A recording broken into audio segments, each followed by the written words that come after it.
Hello बच्चों, अभी अभी तक हम फेरोल द्वारा प्रतिपादित 7 सिद्धांतों का अध्ययन कर चुके हैं। फेरोल द्वारा 14 सिद्धांतों का प्रतिपादन किया था, जिसमें से हम पिछली कक्षाओं में 7 अध्ययन के बारे में विस्तृत चर्चा कर चुके हैं।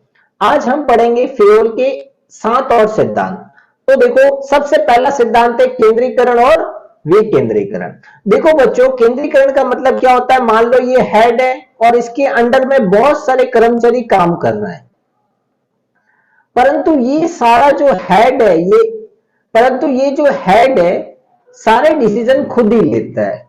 जैसे प्लानिंग भी खुद बना रहा है, प्रोडक्शन भी खुद ही का डिसीजन ले रहा है, सेलिंग का भी खुद ही डिसीजन ले रहा है, शॉप कैसे मैनेज करनी है, सारे डिसीजन खुद ही ले रहा है। तो हम कहेंगे केंद्रीकरण। इसको, इस परिस्थिति को हम क्या कहेंगे, केंद्रीकरण। अगर निर्णय लेने का अधिकार किसी एक व्यक्ति के पास ही है तो उसको हम क्या बोलेंगे, केंद्रीकरण बोलेंगे। परंतु यही बंदा अगर निर्णय इसको दे देता है, कहता हाँ छोटे मोटे डिसीजन तू ले ले, ये ले ले, ये ले ले, यानी कि मार्केटिंग ये संभाल दे, प्रोडक्शन ये, सेल्स ये सब कुछ, तो इसको हम क्या बोलेंगे, विकेंद्रीकरण बोल देंगे। क्या बोलेंगे, विकेंद्रीकरण। तो फेरोल ने क्या कहा, सबसे पहले देखो, निर्णय लेने का अधिकार केंद्रित है तो इसे केंद्रीकरण कहेंगे, जबकि एक से अधिक हमने बांट दिया तो इसे क्या बोलेंगे, विकेंद्रीकरण कहेंगे। फेरोल ने कहा कि केंद्रीकरण और विकेंद्रीकरण के बीच में सामंजस्य होना चाहिए। ना तो ज्यादा केंद्रीकरण करो, ना ही ज्यादा विकेंद्रीकरण करो। ये डिपेंड करता है संगठन के आकार के ऊपर। अगर संगठन छोटा है तो सारे डिसीजन ऑब्वियसली बात है आप ही लोगे, तो वहां तो केंद्रीकरण चल जाएगा। परंतु संगठन बहुत बड़ा है, जैसे अंबानी है। अब मान लो कोई जियो में प्रॉब्लम होती है तो क्या सीधा आप अंबानी को फोन लगाते हो कि अंबानी जी ये सही कर दो, टावर सही नहीं आ रहा, ऐसा नहीं होता ना। तो इसी में उसने क्या किया, कार्य को विभिन्न स्तरों पर बांटा है, इसलिए उधर क्या चाहिएगा, विकेंद्रीकरण चाहिएगा। जैसे बड़े संगठन में हमेशा विकेंद्रीकरण उपयुक्त रहता है, जबकि छोटे संगठन में क्या चाहिएगा, केंद्रीकरण। अगला सिद्धांत क्या कहता है, अगला सिद्धांत कहता है सोपान श्रृंखला। सोपान श्रृंखला देखो, इस चित्र के द्वारा हम समझेंगे। मान लो ये क्या है, अधिकारी है, ये क्या है, उच्च अधिकारी, और इसके लोअर लेवल है, इनके निम्न अधिकारी है, B C D E F. एक और है इसके L M N O P. ये सारे इसके क्या है, अधीनस्थ है, और उच्च अधिकारी हो जाएगा ए।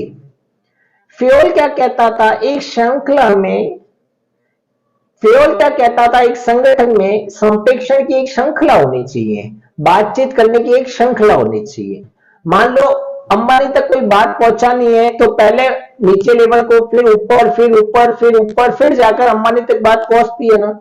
उसी तरह फेरोल ने भी कहा एक संगठन में श्रृंखला का, संप्रेषण का एक श्रृंखला होनी चाहिए। मान लो एफ को अगर कोई बात पहुंचानी है ए तक, तो वो पहले ई डी सी बी फिर ए पे पहुंचेगा।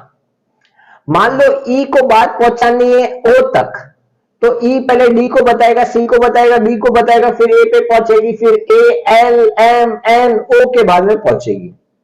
ऐसा क्या होनी चाहिए, एक श्रृंखला होनी चाहिए। क्या होनी चाहिए, श्रृंखला होनी चाहिए। देखो, संगठन में उच्च पद से लगाकर निम्न पद तक अधिकारियों के अधिकार रेखा होनी चाहिए। कौन किसको काम देगा, कौन किसके लिए उत्तरदायी होगा, इसकी एक रेखा होनी चाहिए, जिसे अपन ने क्या नाम दिया, सोपान श्रृंखला नाम दिया। ये श्रृंखला अधिकार व संप्रेषण की एक श्रृंखला होगी। इसी रूप में प्रबंधक और अधीनस्थ होने चाहिए। अब इसका कुछ अपवाद भी है कि कब इस श्रृंखला का पालन नहीं करेंगे। मान लो कोई इमरजेंसी सिचुएशन है और बी को डायरेक्ट बात पहुंचानी है एन तक, तो ये डायरेक्ट जाकर उससे मिलकर बात करता है। क्या करता है, डायरेक्ट मिलकर बात करता है।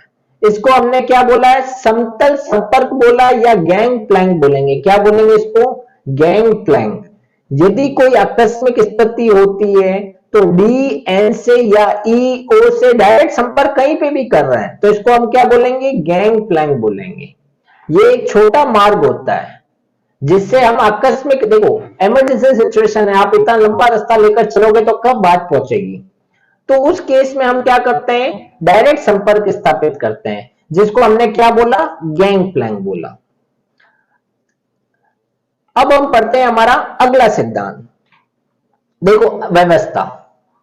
व्यवस्था नाम से दिख रहा है, जैसे आप घर पे जाते हो, घर पे क्या होता है, पर्टिकुलर चीज की एक जगह होती है, उसी जगह पर वो चीज भी होती है। मान लो घर पे आपको कोई चीज की जरूरत है तो उसका एक निश्चित स्थान होगा और उसी निश्चित स्थान पर वो चीज होगी।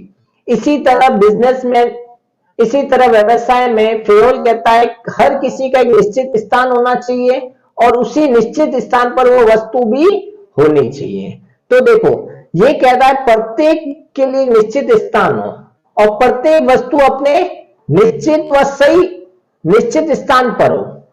प्रत्येक के लिए निश्चित स्थान होना चाहिए और प्रत्येक वस्तु उस स्थान पर होनी चाहिए। मान लो कि हाँ भाई, ये एक्स वाई जेड कोई वस्तु है, इसका एक निश्चित स्थान होना चाहिए और उस स्थान पर वो वस्तु भी जरूर होनी चाहिए। ऐसा व्यवस्था अपन को करके रखनी है। इसी तरह एक सही व्यक्ति सही स्थान पर होना चाहिए। मान लो आपको टाइपिस्ट की जरूरत है, टाइपिस्ट आपको पता ही नहीं है संगठन में कहां बैठता है, तो आप पूरे संगठन में घूमते रहोगे क्या ऑफिस की बिल्डिंग में? नहीं ना। एक व्यक्ति का निश्चित स्थान होना चाहिए और उसी निश्चित स्थान पर वो व्यक्ति भी होना चाहिए। इसको हमने क्या बोला, व्यवस्था बोला। इससे क्या होगा, इससे निष्पादन उचित नियंत्रण कर सकोगे, कंट्रोल कर सकोगे, आपकी क्षमता में वृद्धि होगी, एक्सेट्रा। अगला कहता है क्षमता। समता यानी कि इक्विलिटी। क्षमता का मतलब क्या है, इक्विलिटी। आपको विभिन्न कर्मचारियों के मध्य लिंग, भाषा, राष्ट्रीयता के आधार पर भेदभाव नहीं करना चाहिए। उनके मध्य निष्पक्ष व्यवहार करना चाहिए। जैसे जितना संभव हो उतना निष्पक्ष व्यवहार करना चाहिए। प्रबंधकों को श्रमिकों के प्रति हमेशा दया भाव और न्याय पर जोर देना चाहिए। फेयोल यदा कदा बल पर नहीं मानता, वो कहता है यदा कदा बल का प्रयोग नहीं करना चाहिए, बल्कि सुस्त के, जो अगर व्यक्ति सुस्त है उसके सख्ती से व्यवहार करना चाहिए, जिससे प्रत्येक व्यक्ति से यह संदेश पहुंचा, जो व्यक्ति सुस्त है उस पे हमें सख्ती से व्यवहार करना चाहिए, जिससे क्या हो, सभी पर यह संदेश पहुंच सके कि हम किसी पे भेदभाव नहीं कर रहे हैं, हमारी निगाहों में सब क्या है, बराबर है। किसी को भी, किसी के मध्य भी धर्म, भाषा, जाति, राष्ट्रीयता आदि के बारे में कोई भी भेदभाव नहीं करना चाहिए। यानी कि समता क्या कहता है, किसी के मध्य लिंग, भाषा, जाति, राष्ट्रीयता के आधार पर अपन को भेदभाव नहीं करना है। तो ये फेयोल का सिद्धांत कहता है, समता। अब देखना अगला सिद्धांत क्या कहता है, कर्मचारियों की उपयोगिता। उपयोगिता मतलब आप एक बार अगर कर्मचारी को अपॉइंट कर देते हो, अपॉइंट एक बार आपने अगर कर्मचारी को कर दिया तो उसको कम से कम कुछ समय तक तो अपॉइंट रखो उसी चीज पर, या वो बार बार छोड़कर ना जाए। तो कर्मचारी की नियुक्ति एक सर्टेन समय तक होनी चाहिए, जिससे क्या हो, वो काम बार बार वो करता रहेगा। अगर वो बार बार वही काम करता रहेगा तो इससे कार्य में क्या होगा, सुधार होगा, निष्पादन में वृद्धि होगी, निष्पादन में सुधार होगा, उत्पादकता में वृद्धि होगी। ये चीज होनी चाहिए। ऐसे नहीं कि कोई कर्मचारी है 10 दिन काम किया छोड़ के चला गया, 20 दिन काम किया दूसरे काम में डाल दिया आपने उसको, 3 दिन ये काम किया चौथे दिन आपने उस काम में डाल दिया। ऐसा नहीं होना चाहिए। अगर आपने किसी कर्मचारी को पर्टिकुलर जॉब के लिए अपॉइंट किया है तो सर्टेन टाइम पीरियड तक उसको वही काम देना चाहिए। तो ये फेयोल कहता था। इस सिद्धांत के अनुसार कर्मचारी की नियुक्ति कम से कम एक निश्चित समय के लिए जरूर होनी चाहिए। इससे क्या लाभ होगा, अपने कार्य की प्रकृति, कार्य की परिस्थिति से भली भांति वो परिचित हो जाएगा, जिससे उसकी क्षमता में वृद्धि होगी। अगर कर्मचारी बार बार बदलाव कर रहा है तो इसके बीच में और उसके कार्य के बीच में कभी भी सामंजस्य पैदा नहीं होगा और कार्य कुशलता में भी विपरीत प्रभाव होगा। मान ले कोई आपने टाइपिंग का काम 10 दिन किया, फिर 11 दिन नहीं किया, फिर 25वें दिन किया, 20 दिन नहीं किया, तो इससे क्या होगा, विपरीत प्रभाव पड़ेगा आपके कार्य कुशलता पर। इसलिए फेयोल कहता था कि कर्मचारी की उपयोगिता रखो, एक टाइम पीरियड तक उसको उसी काम में रखो ही रखो, जिससे क्या होगा, कार्य कुशलता में वृद्धि होगी। अगला सिद्धांत क्या कहता है, पहल क्षमता, नाम से दिख रहा है कि कर्मचारियों में पहल की भावना प्रेरित करनी है कि जिससे वो नए विचार ला सके, अपना दिमाग लगा सके, ये क्षमता जागृत करनी है। अधिकारों और अनुशासन को ध्यान में रखते हुए प्रबंधकों को चाहिए कि वह अधीनस्थों को किसी कार्य की पहल करने के लिए प्रेरित करें कि हाँ भाई तू खुद अपने हिसाब से कर ले, पहल करे। ये भावना जागृत होनी चाहिए संगठन में।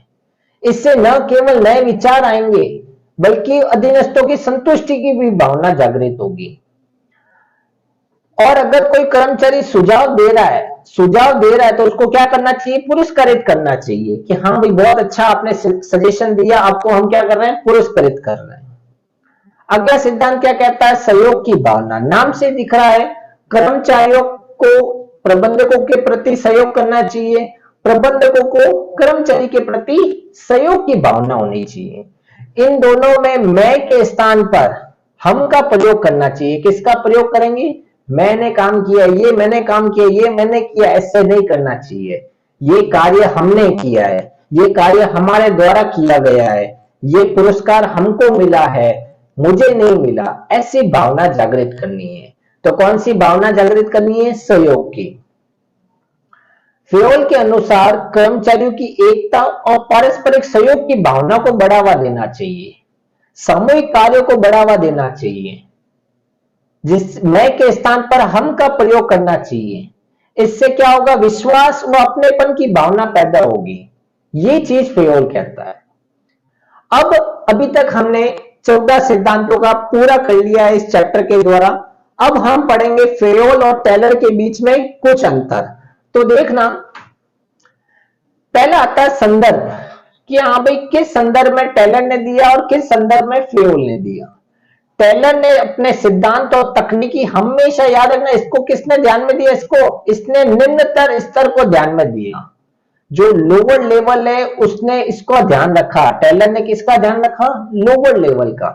जबकि इसने जो सिद्धांत दिए ना, टॉप लेवल को ध्यान में रखते हुए दिए, उच्च स्तर को। तभी तो हमने भावना की थी कि श्रृंखला होनी चाहिए, पहल भावना होनी चाहिए, ये सब होना चाहिए। फ्योल हमेशा टॉप लेवल को ध्यान में रखते हुए सिद्धांत दिए, जबकि टेलर ने निम्न स्तर पर फोकस।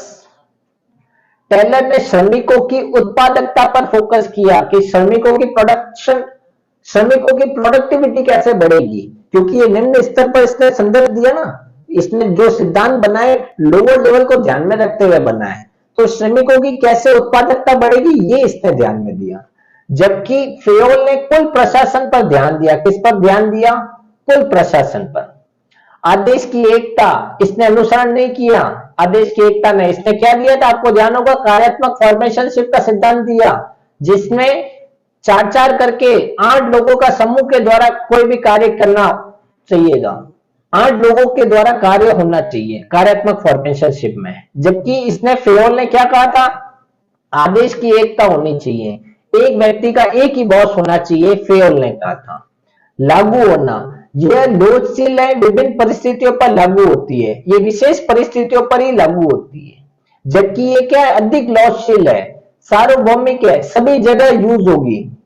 मानव तत्व, याद रखना टेलर ने मानव तत्व की तुलना में उत्पादन में वृद्धि को ज्यादा महत्व दिया कि उत्पादन कैसे बढ़ाया जाए, ये ज्यादा ध्यान दिया। जबकि फ्योल ने मानव तत्व पर बल दिया। तभी तो उसने सिद्धांत दिया था समता, पहल क्षमता, कर्मचारी की स्थायित्व, जिससे क्या हुआ? मानव तत्व को महत्व मिला। वर्णन,